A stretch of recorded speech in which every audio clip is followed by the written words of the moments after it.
नमस्कार, आप सबका स्वागत है आपकी अपनी दक्षता टीचिंग अकेडमी में। तो आज मैंने अपना मिनी मैराथन में सितंबर 2015 का मैथमेटिक्स का पेपर 2 के क्वेश्चंस लिए हैं। 10 क्वेश्चंस जो मैं आज इस वीडियो में सॉल्व करने वाली हूं। तो हम स्टार्ट करते हैं वीडियो।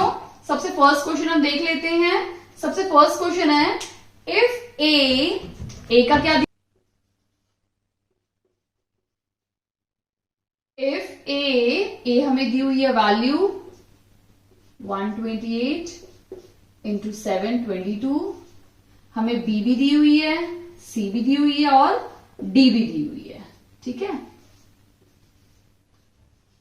128 और 127 और 127, 5 5 5। ये क्या है? Ratio and proportion. ये रेशियो और एक्सपोनेंशियल चैप्टर में से है ये सारे क्वेश्चंस। तो इतने डिफिकल्ट नहीं होते इसके फॉर्मूले रेशियो एंड एक्सपोनेंशियल के।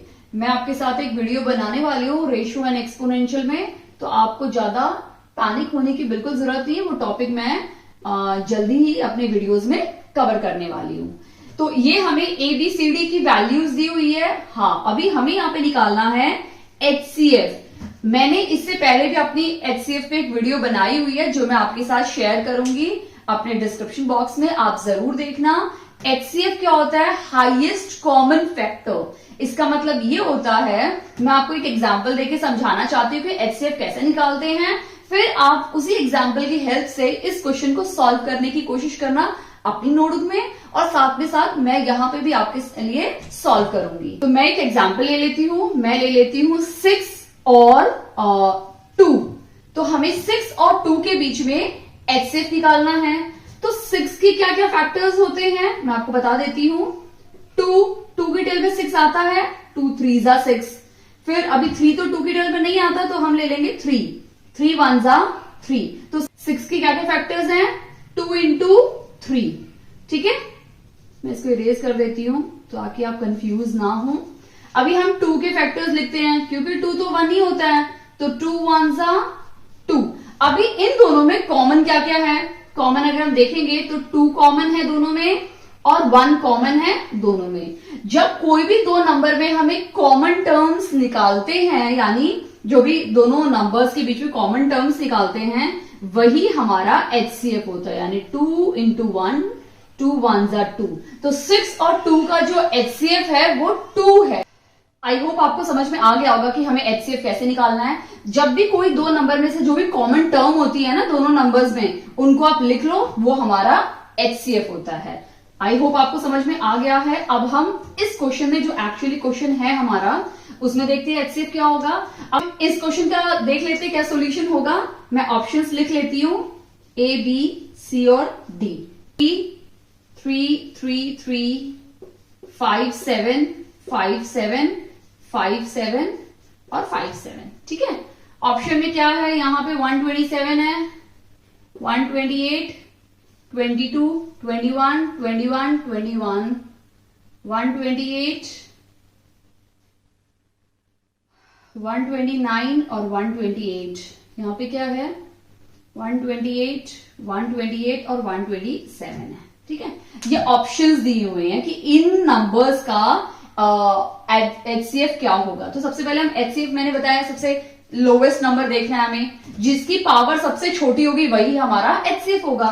तो यहाँ पे देखो, फर्स्ट नंबर का अगर देखेंगे तो यहाँ 127 है, 127 है, या 128 है, 128 है। मतलब ये दोनों की जो पावर छोटी है, तो A और D के चांसेस पूरे हैं कि हमारा आंसर A और D में आने के चांसेस हैं। B और C वैसे भी कैंसिल हो गए क्योंकि इनकी पावर ज्यादा है। ठीक है, तो मैं इनको कैंसिल कर देती हूं, B को और C को। ठीक है, अभी अगर हम देखते हैं तो यहाँ पे 128 है और यहाँ पे 128 है, मतलब 5 की पावर सेम है, तो हम 5 को तो ले ही नहीं सकते हैं। अभी 5 के बाद अभी हमें नेक्स्ट पावर देखनी पड़ेगी। अगर नेक्स्ट पावर जिसकी भी छोटी होगी दोनों में से, वही हमारा करेक्ट आंसर है। अब यहाँ पावर 22 है, यहाँ पे पावर 21 है, तो ये हमारा ऑप्शन कैंसिल हो गया। तो हमारा राइट आंसर क्या है?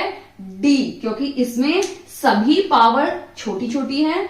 ठीक है, सबसे तीनों ऑप्शन में से कंपेयर करेंगे तो इनकी पावर सबसे छोटी है और यही सेम पावर इन नंबर्स पे भी मिलेगी। इसलिए एचसीएफ इन चारों नंबर का एचसीएफ क्या होगा हमारा, ये डी ऑप्शन। ठीक है, 3 power 127, 5 power 128 and 7 power 21। I hope आपको अच्छे समझ में आ गया होगा। अब हम क्वेश्चन नंबर 2 देखते हैं।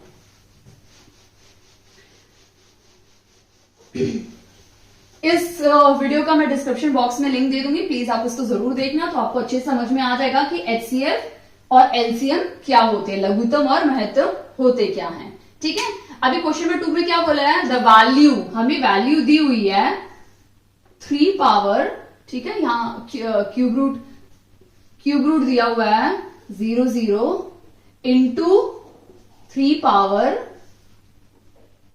5290, हमें ये क्वेश्चन दिया हुआ है। ठीक है, इसको हम बोलते हैं क्यूब रूट, ये क्यूब रूट है। ठीक है, क्यूब रूट कैसे सॉल्व करेंगे, यहां 3 है, इसको हम ऐसे लिख सकते हैं -23 इंटू 100 लिख सकते हैं ना, कोई प्रॉब्लम नहीं है इसको लिखने में ऐसे। ठीक है, क्योंकि मैंने कुछ भी चेंज नहीं किया, 23 लिखा और इस 00 को थोड़ा सेपरेट करके 100 लिख दिया। अब ये दोनों ही क्यूब रूट है तो मैं इन दोनों को कॉमन लिख लेती हूं। ठीक है, इंटू, अब जो 5290 है, अगर आप थोड़ा सा नजर घुमाओगे तो आपको पता चल जाएगा कि 5290 23 का क्या है, स्क्वायर रूट है। ठीक है, यानी 529 किसका है, 23 का स्क्वायर है। ठीक है, तो मैं 529 की जगह पे 23 इंटू 23 लिख सकती हूँ, यस ऑफ कोर्स मैं लिख सकती हूँ। ठीक है, सो मैं यहां पे लिख दूंगी 23 इंटू 23 और अभी हमारे पास एक 0 बचा है जिसको मैं यहां पे लिख दूंगी 10। ठीक है, आई होप आपको अच्छे समझ में आ गया है। अब हम यहाँ पे पेयरिंग करते हैं, क्योंकि यहाँ पे क्यूब रूट है, अगर मेरी 3 पेयरिंग नंबर्स की बन जाती है तो वो नंबर बाहर आ जाएगा। ठीक है, मैं आपको एग्जांपल देती हूं, जैसे 16 का मैं फैक्टर निकाल रही हूं, तो 2 8 जा 16, 2 4 जा 8, 2 2 जा और 2 1 जा। अब मुझे 16 का स्क्वायर रूट निकालना है कि 16 का स्क्वायर रूट क्या होगा, तो मैं लिखूंगी 16 की जगह पे, यहां 16 है, अब 16 की जगह पे मैं क्या लिखूंगी, 2 into 2 into 2 into 2 into 2 into 2 into 2। अब मैंने ये 2 पेयर बना दिए, क्योंकि यहाँ पे स्क्वायर है, स्क्वायर के लिए हम लिखते नहीं है, बस क्यूब के लिए हम लिखते हैं यहाँ पे। ठीक है, क्योंकि ऑलरेडी इसे स्क्वायर रूट ही बोला जाता है, ये स्क्वायर होता है और इसे स्क्वायर रूट बोलते हैं। तो इन दोनों में से एक नंबर बाहर आ जाएगा, इन दोनों में से एक नंबर बाहर आ जाएगा, तो 2 2 जा 4, तो 4 का स्क्वायर 16 है और 16 का रूट 4 है। आई होप आपको अच्छे समझ में आ गया होगा। इसी तरह से हम इस क्वेश्चन को करते हैं, हम पेयरिंग करते हैं 23 और ये दोनों 23 मिलाकर कितने बन गए, 1 2 3, यानी 323 बन चुके हैं, 3 बार आ चुके हैं, और ये भी 100 इंटू 10,000 हो जाएगा। ठीक है, तो ये 100 है और ये 1000 है, इस 100 को मैं कैंसिल करके ऐसे भी लिख सकती हूँ 10 इंटू 10, 10 इंटू 10, यानी ये 2 10 और एक 10 मिलके 310 बना दिया। तो ये सारे नंबर बाहर आ जाएंगे, क्या बन जाएंगे, -23 इंटू 10, ये सारे नंबर बाहर आ गए, क्योंकि 1 2 3 यानी 3 बार 23 है तो बाहर आ गया, 1 2 3 3 बार 10 है तो वो भी बाहर आ गया। तो इसका फाइनल आंसर क्या है, -230 इसका फाइनल आंसर है। हमारा ऑप्शन है, हाँ, ऑप्शन ए इसका करेक्ट आंसर है। आई होप आपको अच्छे समझ में आ गया होगा। अब हम सी देखते हैं, यानी थर्ड क्वेश्चन देखते हैं।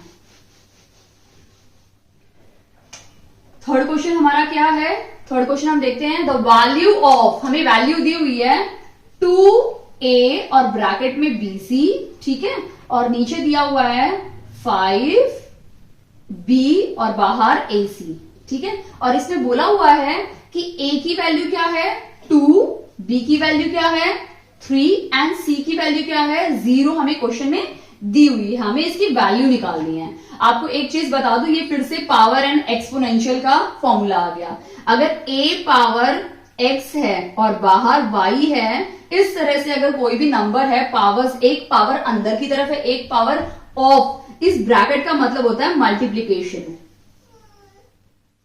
मल्टीप्लीकेशन यानी गुणा करना, ठीक है।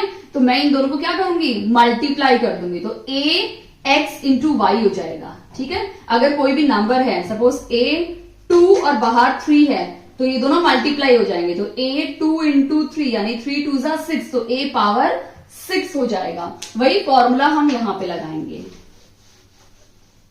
तो ये मल्टीप्लाई हो जाएंगे, तो ये क्या बन जाएगा, ये बन जाएगा 2abc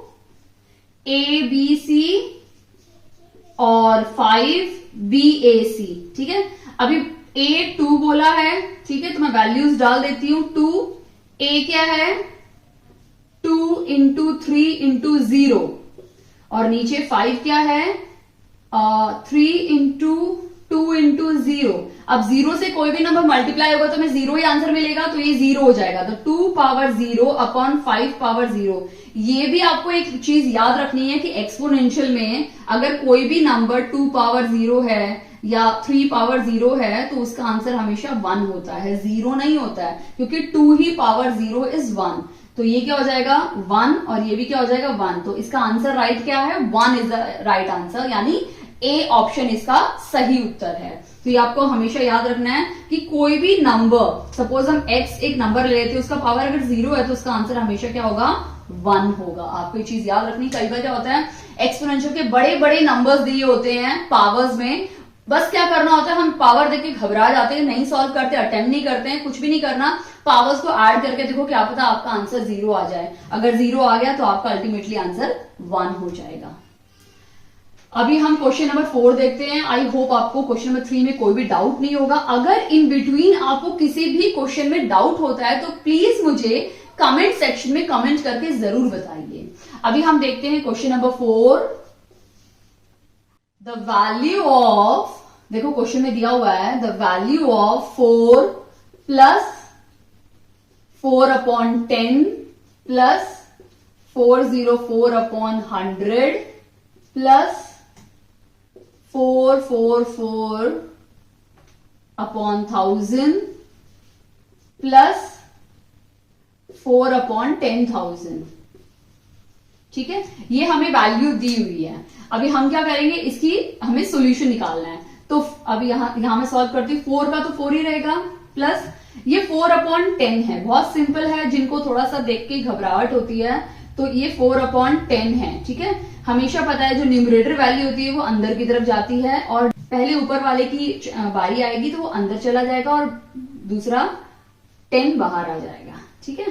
बहुत सिंपल लैंग्वेज में आपको एक्सप्लेन कर रही हूं। अब 10 तो इससे डिवाइड होगा नहीं, तो मैं क्या करूंगी, एक पॉइंट डेसिमल डाल दूंगी, तो ये 40 हो जाएगा। तो 10 4 जा 40, तो हमारा रिमाइंडर क्या आ गया 0, तो 0.4 इसका आंसर है, ठीक है। अगर आप थोड़े से प्रैक्टिस करोगे तो आप इसमें थोड़ा सा एक्सपर्ट हो जाओगे। तो आपको कुछ भी नहीं करना। अगर 9 अपॉन 10 है तो आपको क्या करना है, 9 लिख दो, ठीक है। अब पॉइंट यहां लिख दिया। अभी हम नेक्स्ट करते हैं 404 अपॉन 100, ठीक है, यानी 404 अपॉन 100। इसको आप ऐसे भी कर सकते हैं, कोई प्रॉब्लम नहीं है। मैं आपको एक शॉर्टकट और बता देती हूं। आपको कुछ भी नहीं करना, ये नंबर यहां लिख देना है, ऊपर वाला नंबर एज इट इज वहां से कॉपी करके यहां लिख दो। अभी नीचे कितने जीरो हैं, 2 जीरो हैं, यानी 1 और 2, यानी 2 जितने जीरो होंगे उतने ही नंबर आपको राइट साइड से हटा के डॉट डालना है। यानी 2 जीरो हैं तो राइट साइड से हम 1 और 2 दूसरा नंबर छोड़ के यहां डॉट डाल देंगे। ये इसका है। मैं आपको एग्जांपल एक और देती हूँ, 88 अपॉन 10, तो मैंने 88 लिख दिया ऊपर का नंबर एज इट इज। अभी 1 जीरो ही है तो राइट साइड से एक नंबर मैं छोड़ दूंगी, फिर पॉइंट डाल दूंगी, तो ये इसका आंसर है। आई होप आपको अच्छे समझ में आ गया होगा। ये आप थोड़ा प्रैक्टिस करेंगे तो आपको एक्सपर्ट हो जाओगे इसमें, क्योंकि प्रैक्टिस से ही हम एक्सपर्ट हो जाते हैं। हम प्रैक्टिस करेंगे तभी वो चीज हमारे माइंड में सेट हो जाएगी, तो हम उसी तरह से सॉल्व करते हैं। अभी नेक्स्ट हमने 404 वाला किया, तो 404 का आंसर क्या है, 4.04 प्लस अब ये 444 और ये है, तो हम सबसे पहले क्या करेंगे, ये 444 आंसर लिख लेंगे। अभी 1 2 3 0 हैं, तो राइट साइड से हम 3 नंबर छोड़ देंगे, 1 2 3 छोड़ दिया, यहां डॉट डाल दिया। ठीक है, वैसे ही 10,000 का हम करते हैं। ठीक है, वैसे हम 10,000 का करेंगे, मैं 4 लिख दूंगी। अब कितने जीरो हैं, 1 2 3 4। अब आप बोलोगे मैम यहाँ पे तो एक ही नंबर है, कुछ भी नहीं करना, एक आप 0 डाल दो अपने सेटिस्फेक्शन के लिए, जितनी आप डाल सकते हो। अब 1 2 3 4 0 हैं, तो राइट साइड से 4 नंबर छोड़ दो, 1 2 3 4 और यहाँ पॉइंट डाल दो, 0 डाल दो। आगे 0 डालना तो आप डाल सकते हो, ऐसा कोई भी प्रॉब्लम नहीं है, आगे 0 डालना और ना डालना एक ही बात है। अभी हमें इन सबको ऐड करना है, तो ऐड करने के लिए डेसिमल में बहुत बड़ी गड़बड़ आते हैं, बच्चे अक्सर गड़बड़ करते हैं। तो मैं आपको एक इजी ट्रिक बताती हूँ। सबसे पहले हम 4 लिखेंगे, ठीक है, अभी 0.4 है, ठीक है, हाँ मैंने 4 लिखा, अभी 0.4 है, यानी इसका पॉइंट किस साइड है, यहां है आगे की तरफ, तो ये पॉइंट के नीचे लगा दो। अब पॉइंट के आगे 0 है, यहां 0 लगा दो, पॉइंट के पीछे 4 है, वो लगा दो, 4 लगा दिया मैंने। अब ये नंबर है 4 पॉइंट लगा दिया, पॉइंट के आगे क्या है 4, पॉइंट के पीछे क्या है 0 और 4, वो लगा दिया। अब इसका देखो पॉइंट के आगे क्या है 0, तो पॉइंट लगाया 0, पॉइंट के पीछे कितने नंबर है 4, 1 2 3। अब इसका देख लो, पॉइंट के आगे क्या है 0 और पॉइंट के पीछे क्या है 3 0 1 4, 1 2 3 और 4। अब इन सबको हमें ऐड करना है, ठीक है। अब सबसे इजी मेथड है, जहां कुछ भी नहीं है वहां 0 0 लिख दो, जहां कुछ भी नहीं है ना, आपको बिल्कुल भी कंफ्यूजन नहीं होगा, वहां 0 0 लिख दो। अब आपको भरा पूरा दिख रहा है तो आप जल्दी सॉल्व करोगे। तो ये क्या हो गया 4, यहाँ पे क्या हो गया 4, यहाँ पे क्या हो गया 4 + 4 8, यहाँ पे क्या है 8, पॉइंट 4 + 4 8। नहीं, हमने यहां कुछ गड़बड़ तो नहीं कर दी, लेकिन ये तो ऑप्शन में है ही नहीं, शायद मैंने कोई गड़बड़ तो नहीं कर दी क्वेश्चन में, मैं देखती हूँ वापस।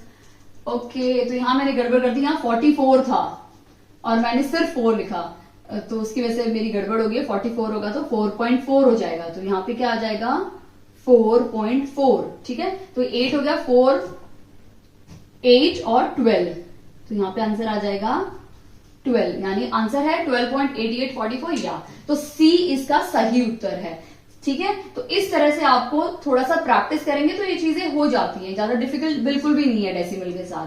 अब हम नेक्स्ट क्वेश्चन देखते हैं, और आई होप आपको ये अच्छे समझ में आ गया होगा। थोड़ी सी मिस्टेक तो देखो हर कोई कर लेता है, तो मैंने भी शायद कॉपी करने में क्वेश्चन गड़बड़ कर दिया है, तो आप ये प्लीज कभी भी गड़बड़ एग्जाम में बिल्कुल मत कीजिएगा। ओके, अभी हम नेक्स्ट क्वेश्चन देखते हैं, क्वेश्चन नंबर 5, कि क्वेश्चन नंबर 5 हमें क्या बता रहा है, ठीक है। ये सारे अगर आप देखोगे तो कुछ क्वेश्चंस मैंने अपने इन पे मैंने वीडियोस बनाई हुई है, तो मैं आपके साथ जरूर शेयर करूंगी, मेरे डिस्क्रिप्शन बॉक्स में आप जरूर देखना, और जिनकी नहीं है उनकी मैं जल्दी ही वीडियो बनाने की पूरी कोशिश करूंगी।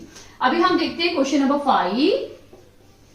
क्वेश्चन नंबर 5 क्या बोलता है, the smallest value of y. ये अभी कुछ टाइम पहले ही मैंने इस पे वीडियो बनाया डिविजिबिलिटी पे, इसका भी वीडियो या लिंक, वीडियो का जो लिंक है वो मैं डिस्क्रिप्शन बॉक्स में जरूर शेयर करूंगी, आप जरूर देखना। तो the smallest value of y in the number, हमें नंबर दिया हुआ है 9y8071, ये हमें नंबर दिया हुआ है, ठीक है। इसमें ये बोला है कि ये नंबर किससे डिविजिबल है, 11 से डिविजिबल हो रहा है, और हमें y की वैल्यू निकालनी है।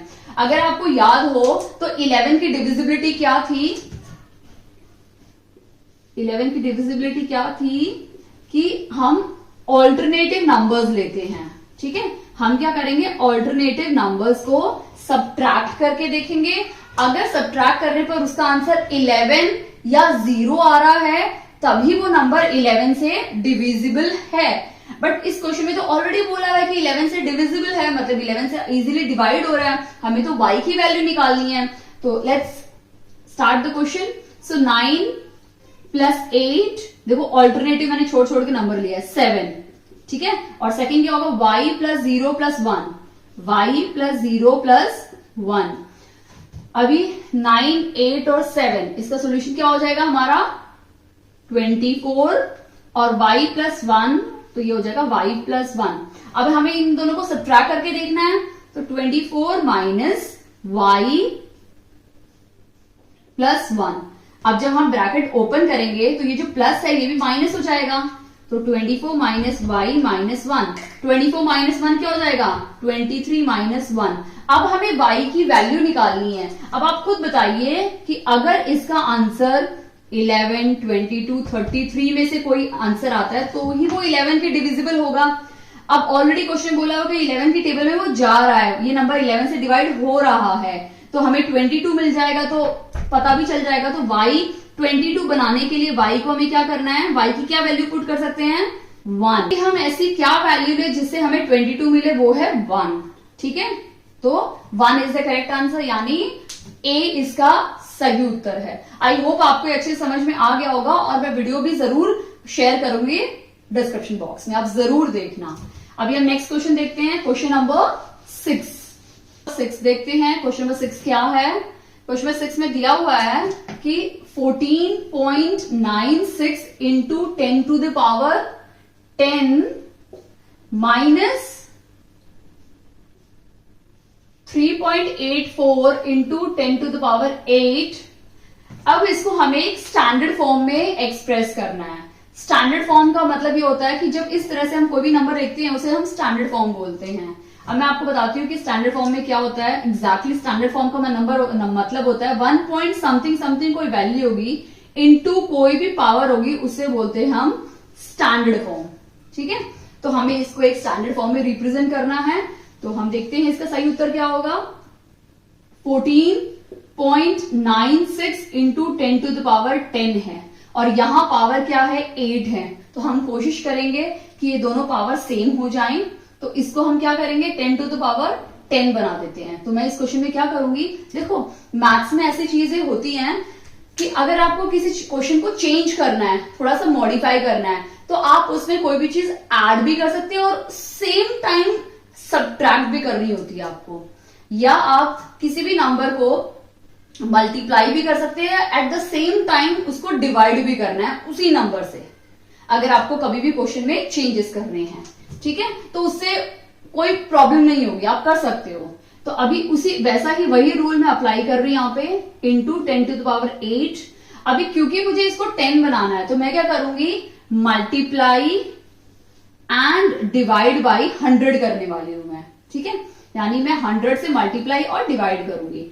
तो मैंने 100 से मल्टीप्लाई कर दिया और 100 से ही मैं इसे डिवाइड कर दूंगी। देखो 100 कैंसिल हो जाएगा, तो this number will not make any effect, मतलब ये नंबर इस क्वेश्चन में कोई भी इफेक्ट नहीं करेंगे, कोई भी प्रॉब्लम नहीं करेंगे। मैंने एक चीज दी किसी को और सेम टाइम उससे ले ली।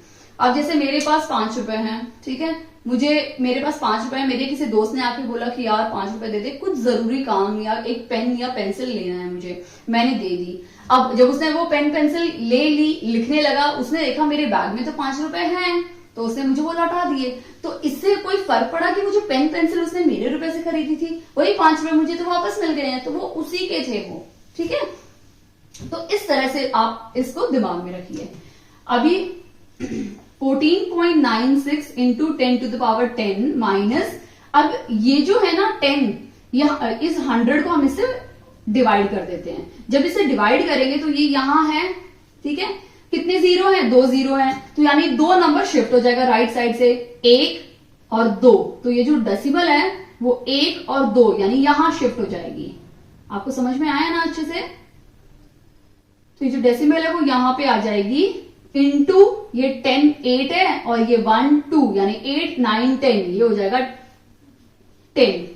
अब भी अगर आपको नहीं समझ में आएगा तो मैं समझा देती हूँ। 10 टू द पावर 8 है इंटू 1 और 2, तो ये हो जाएगा 10 टू पावर 2। ठीक है, 100 को हम लिख सकते हैं 10 और ये 2 जीरो है तो पावर 2, अगर 3 जीरो तो पावर 3, 4 जीरो तो पावर 4 हम लिख सकते हैं। हम मैथ्स में ऐसे ही लिखते हैं। ठीक है, अब दोनों का बेस सेम है बट पावर दोनों की अलग अलग है। तो एक्सपोनेंशियल और पावर में एक फॉर्मूला है a to the power x into a to the power y। जब दोनों का बेस सेम होता है, पावर अलग होती है और मल्टीप्लीकेशन साइन होता है, तो हम बेस लिखते हैं, ये x और y को लिखते हैं। अगर मल्टीप्लीकेशन साइन है तो दोनों पावर्स को ऐड करते हैं, और अगर डिवाइड का साइन है, ये देखो डिवाइड में है, तब हम पावर को माइनस करते हैं। ठीक है, तो यहां पे मल्टीप्लीकेशन साइन है और पावर दोनों की क्या करेंगे, मल्टीप्लीकेशन है तो ऐड कर देंगे। तो एक बार 10 लिखेंगे और 8 + 2 यानी 10 पावर 10, ये आंसर हो जाएगा। तो मैंने वही लिखा है। ठीक है, आई होप आपको अच्छे से समझ में आ गया होगा कि ये मैंने कैसे किया। अब हम क्या करेंगे, इन दोनों को सब्ट्रैक्ट करेंगे, क्योंकि डेसिमल का नंबर है तो ये और इसको सब्ट्रैक्ट करेंगे और ये हमारा कॉमन हो जाएगा, यानी 10 to the power 10 हम यहां लिख लेंगे और 14.96 माइनस 0.0384 मैं यहां लिख देती हूँ। आप बोलेंगे मैम आप तो बहुत ज्यादा लेंदी करा रहे हो। लेंदी नहीं है, ये सब समझाने के लिए है। एग्जाम में तो आपको शॉर्टकट ही करना है। ठीक है, जितनी प्रैक्टिस होगी उतना जल्दी आप सॉल्व कर पाओगे। तो 14.96 और ये डेसिमल है, मैंने डेसिमल लिख दिया। डेसिमल के आगे सिर्फ एक ही नंबर है 0, डेसिमल के बाद है 0384। अब दोनों को माइनस करना है, यहां कुछ भी नंबर नहीं है तो 0। हम कैरी ले लेंगे तो ये क्या हो जाएगा 6, 9 हो गया 1, ये क्या हो गया 5, 2, 9.41 यानी 14.9216 इंटू 10 to the power 10। ये ऑप्शन में है आंसर, ऐसा कुछ है, ये ऑप्शन में है। और ऑप्शन में दूसरा भी है, अगर आप डी ऑप्शन देखेंगे 1 पॉइंट, और मैंने बताया था स्टैंडर्ड का मतलब होता है 1 पॉइंट से कुछ स्टार्ट होगा, तो इसको भी आप स्टैंडर्ड कर सकते हो। अगर एक डेसिमल शिफ्ट होगा ना आगे यहां लगेगा तो ये पावर एक बढ़ जाएगी। ठीक है, तो वही सेम हो जाएगा, बट क्योंकि हमें डेसिमल स्टैंडर्ड फॉर्म में लिखना है तो डी इसका सही उत्तर है। डी भी सही है, आप देखोगे सारे आंसर बिल्कुल सही हैं, बट डेसिमल की पोजीशन चेंज की तो पावर ऊपर नीचे हो गई है, पावर बढ़ गई पावर कम हो गई, तो वो डिपेंड करता है। तो स्टैंडर्ड फॉर्म तो यही है और आंसर से भी मैच हो रहा है, तो D is the correct answer. I hope आपको अच्छी समझ में आ गया कि डी क्यू करेक्ट आंसर है। आंसर तो सारे राइट हैं, बट स्टैंडर्ड फॉर्म पूछा है तो D is the correct answer. Question देखते हैं। 7th क्वेश्चन बहुत इजी है और इस पे भी मैंने एक वीडियो बनाई हुई है, मैं उसका भी डिस्क्रिप्शन बॉक्स में लिंक शेयर करूंगी, आप जरूर देखना। रिसेंटली मैंने बनाई है। द सम ऑफ, यहाँ पे नंबर्स दिए हुए हैं, हमें मोड मीडियन निकालना है। ठीक है, 9, 5, 1, 2, 3 6, 5, 1, 3। ठीक है, 1, 2, 3, 4, 5, 6, 7, 8, 9, 10, 11 नंबर्स हैं। ठीक है, टोटल कितने नंबर हैं, 11 नंबर है। ठीक है, हमें क्या निकालना है, सम निकालना है मीन मीडियन मोड का। मीन मीडियन और मोड को सबको ऐड करके इनका सम निकालना है। ठीक है, तो सबसे पहले हम मीन मीडियन मोड निकालते हैं। मीन कैसे निकालते हैं मैंने आपको समझाया था, sum of all observation upon total number. तो सबको ऐड कर देंगे, 6 + 3 + 9 + 5 + 1 + 2 + 3 + 6 + 5 + 1 + 3 डिवाइड बाई 11। ठीक है, 20, 21, 22, 23, 24, 25, 30, 36, 37, 38, 39, 40। ओके, तो इसका सम करेंगे तो आंसर क्या है 44/11। ठीक है, अब इसको कैंसिल कर देंगे तो हमारा क्या बन गया 4। तो हमारा मीन क्या है 4, हमें मीन तो मिल गया हमारा। अब हमें निकालना है मीडियन और मोड। तो मीडियन के लिए मैंने क्या रूल बताया था आपको, मीडियन के लिए आपको इन पूरे नंबर्स को या फिर असेंडिंग ऑर्डर में या फिर डिसेंडिंग ऑर्डर में अरेंज करना है। तो मैं असेंडिंग ऑर्डर में अरेंज कर देती हूँ, छोटे से बड़ा, यानी 1, 1 2 बार 1 आ गया। 2 कितनी बार है, एक बार 2 है। 3, 1 2 3, 3 3 बार है। 4 नहीं है, 5 2 बार है। 6 2 बार है और 7 नहीं है, 9 है। 1 2 3 4 5 6 7 8 9 10 11। ठीक है, 11 है। ठीक है, अभी हमें मीडियन निकालना है। ठीक है, मीडियन के लिए क्या होता है, सबसे बीच का नंबर। तो 1 2 3 4 5, ये 5 नंबर मैंने हटा दिए।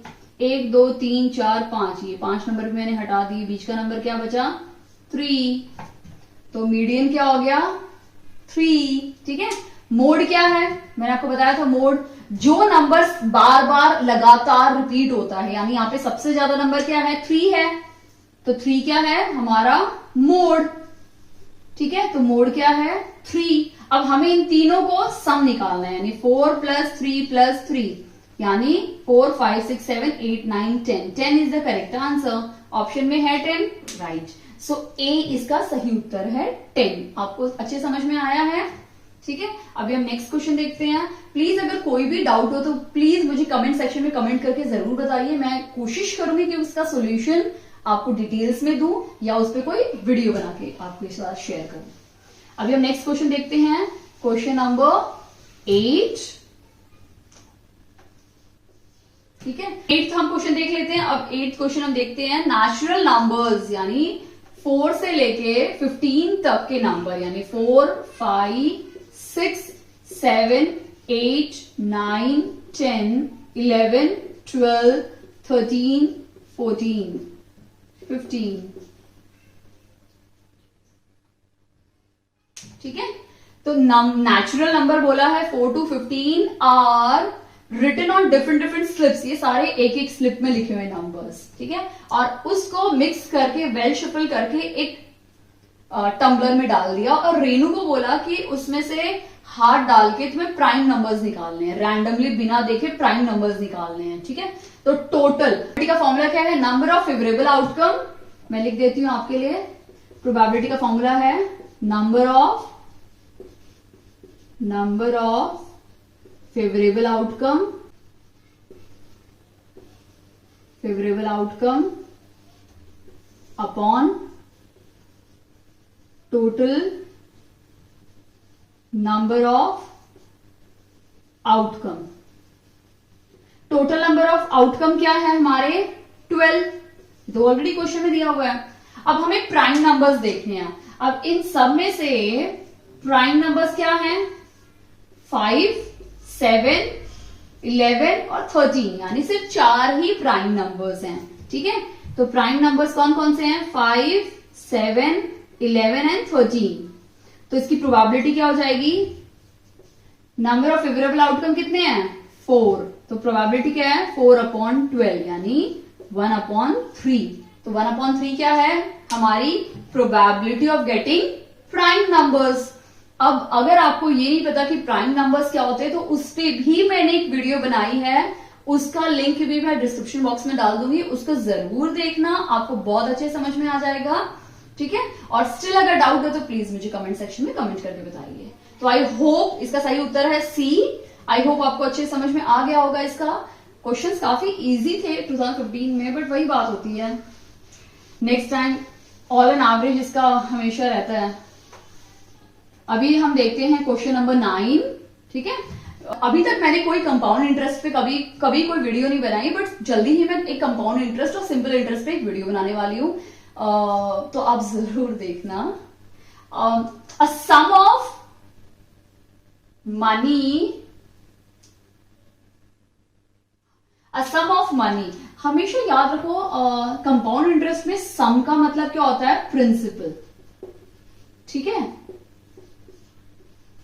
सम का मतलब क्या होता है, प्रिंसिपल, ठीक है। तो यहां पे दिया हुआ है क्वेश्चन में, after 3 years and 2 to 7 after 6 years on compound interest the sum will be। हमें सम मतलब प्रिंसिपल निकालना है। क्वेश्चन में इसमें बोला है कि कोई प्रिंसिपल अमाउंट हम देते हैं ना, तो एक प्रिंसिपल अमाउंट है वो हमें नहीं पता, उसी को हमें फाइंड करना है, ठीक है। 3 साल बाद आफ्टर 3 years जो प्रिंसिपल अमाउंट था वो कितना हो गया 4818, ठीक है। मतलब जो भी प्रिंसिपल अमाउंट था 3 साल बाद इतना हो गया। और बोला है एंड आफ्टर 6 years मतलब 6 साल बाद, तो 3 + 3 हो जाएगा, 6 years के बाद कितना अमाउंट हो जाएगा 7227, ठीक है।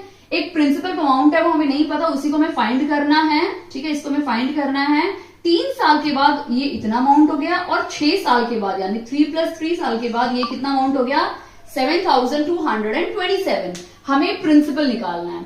याद रखना कि इस टाइप के जो क्वेश्चंस होते हैं ना, जिसमें प्रिंसिपल 3 साल का इतना हो गया, उसमें रेट और टाइम सेम होता है, ठीक है, यहां पे जो रेट टाइम है वही रेट टाइम इसमें होता है। ठीक है, अब इस टाइप के क्वेश्चन हम कैसे करेंगे, जब रेट और टाइम दोनों ही सेम होते हैं दोनों में, तब हम इनका रेशियो निकालते हैं, यानी 818 upon principal equals to 7227 upon 4818।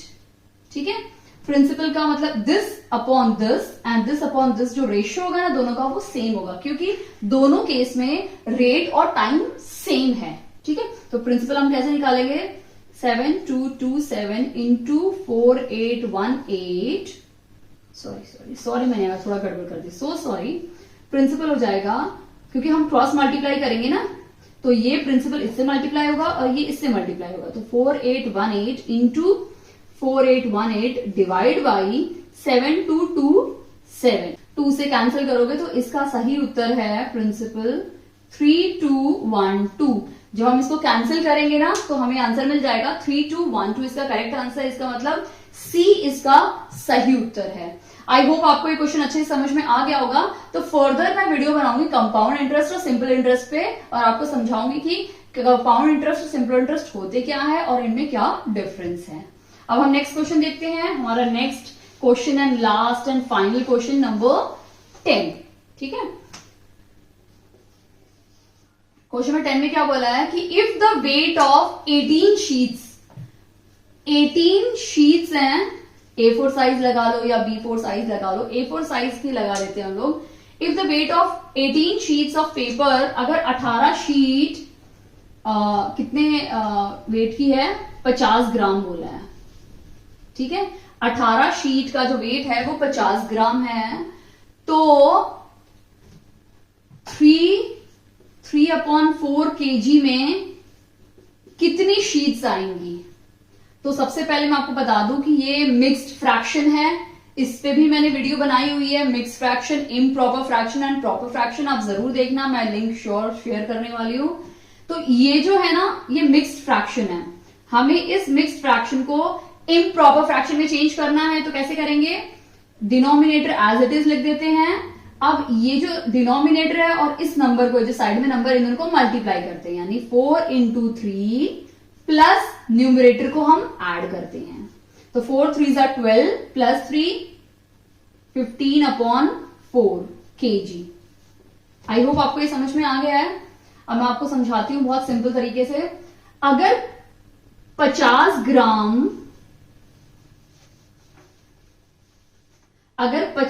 ग्राम में 18 शीट्स आती हैं, तो 100 ग्राम में कितनी आएंगी, इंटू 2 हो जाएगा। ठीक है, यानी 18 इंटू 2 36, यानी अगर 50 ग्राम में 18 शीट्स आ रही हैं तो 100 ग्राम में कितनी आएंगी, 36। अगर तो 1000 ग्राम में कितनी आएंगी, इसको मैं यहां पे मैंने क्या किया, 10 से मल्टीप्लाई किया, यहां पे क्या किया था, 2 से मल्टीप्लाई किया था, तो इस साइड भी 2 से मल्टीप्लाई किया। अब मैंने इसको 10 से मल्टीप्लाई करूंगी तो ये 1000 हो गया, इसको भी हमें 10 से मल्टीप्लाई करूंगी तो ये क्या हो जाएगा, 360। समझ में आया।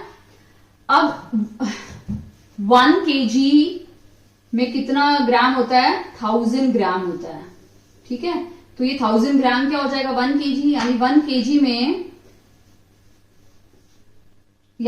kg में कितने हैं, 360 पेपर्स आते हैं। हमें कितना निकालना है, ये चेंज करके हमें मिला था ना वैल्यू 15.4 kg, तो हमें 15.4 kg का निकालना है। ठीक है, कैसे निकालेंगे, अगर 1 kg में 360 शीट्स आ रही हैं तो 15/4 kg में कितनी शीट्स आएंगी, हम इनको वापस, मैंने बताया था ना ये निकालना है, तो क्रॉस मल्टीप्लाई हो जाएगा, यानी इसको इससे मल्टीप्लाई करेंगे तो कितनी हो जाएंगी, 360 इंटू 15/4, 4 1 ज़ा 4, 4 9 ज़ा 36। ठीक है, तो इसका सही उत्तर होगा 135। ठीक है, तो यानी 15/4 kg में कितनी शीट्स आ रही हैं, 1350, यानी 1350 शीट्स आ रही हैं। ऑप्शन ए इसका सही उत्तर है।